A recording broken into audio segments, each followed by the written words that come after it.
Welcome back. South Africa has extended its condolences to the government of Algeria on the passing of former President Abdelaziz Bouteflika. He died yesterday at the age of 84. In a statement from International Relations earlier, Abdelaziz is lauded for relentlessly defending the global decolonization process.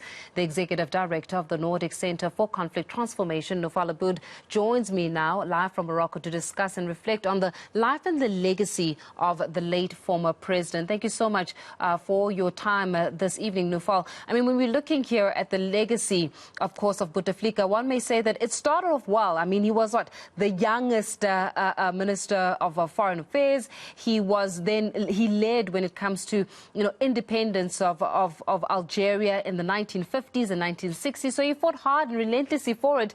But looking at where matters stand, he was seeking a fifth term in office, obviously, which led to massive protests. So when you're reflecting on the life and the legacy of the former head of state, what say you about perhaps what he's left behind as well as his tenure in office?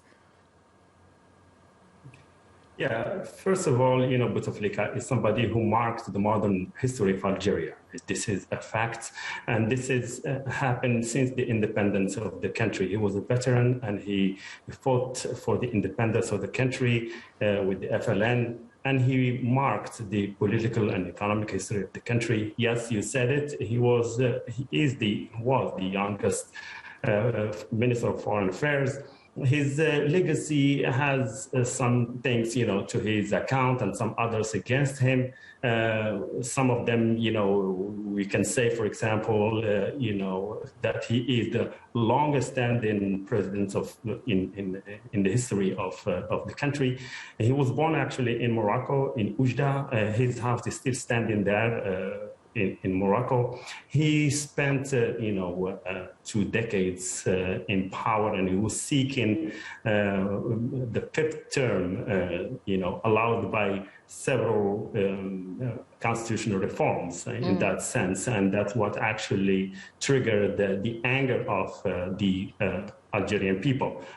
He has also, in his account against him, misappropriation of funds of about $23 million, for which he was on self-asylums for about 2 decades. He came back to power by with the backup of the military in time when the country was actually mired in a civil war, when the Islamist political party won the elections back in 1992. And to his account, I must say that he brought the country together during the civil war, where Algerians, were fighting one of the brutal wars in the history of the country after the war for independence. It's about more than 150,000 people died in that civil war. He succeeded in a way to bring the country together. He became popular in that sense. And he brought the country to an amnesty kind of reconciliation process to fix the crisis at that time. Not sustainably bringing peace, but it fixed the crisis at that. But the thing that is the most important here on the contribution of Bouteflika is the way he kept the military in check. He succeeded in technical way when he was in a good health, not the last 10 years. He succeeded in putting the military in check, a military that is quite powerful, that actually can threaten the security in the region and also in Africa. He succeeded in a way to put them within a system of the deep state to keep them in check. Completely the opposite. That's what we see today, that actually now the military has basically a full hand in the political lives of the Algerian people.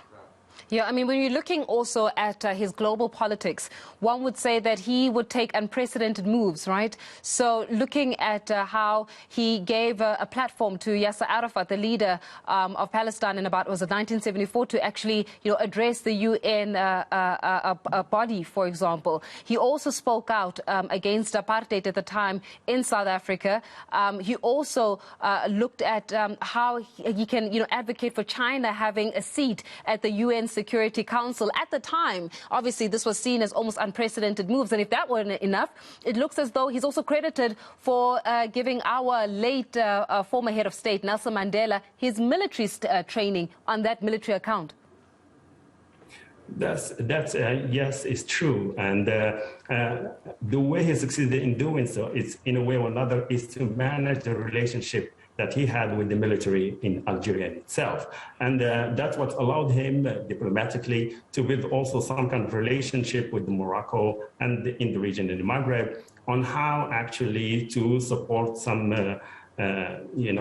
resistance forces in entire Africa. And you can see, for example, even also how the Moroccan has provided so much support for Nelson Mandela and to the Palestinians. So what is important here is that Bouteflika succeeded in a way or another to bring in a little bit some of the good forces, especially in terms of security to the region. Now, of course, there are some downfalls about that and the pressure that he received, especially when he was becoming sick and weak. And, the turnout of the deep state against him actually backfired in a way where the military saw him when he becoming weak. They used him as a scapegoat to a little bit silence the calls for real change from the Algerian people who have been in the street for many months and almost 2 years. We're going to have to leave it there, Noufal. Thank you so much for your time and also just giving us a reflection when it comes to the late former head of state of Algeria, Noufal Abboud, from the Nordic Center for Conflict Transformation.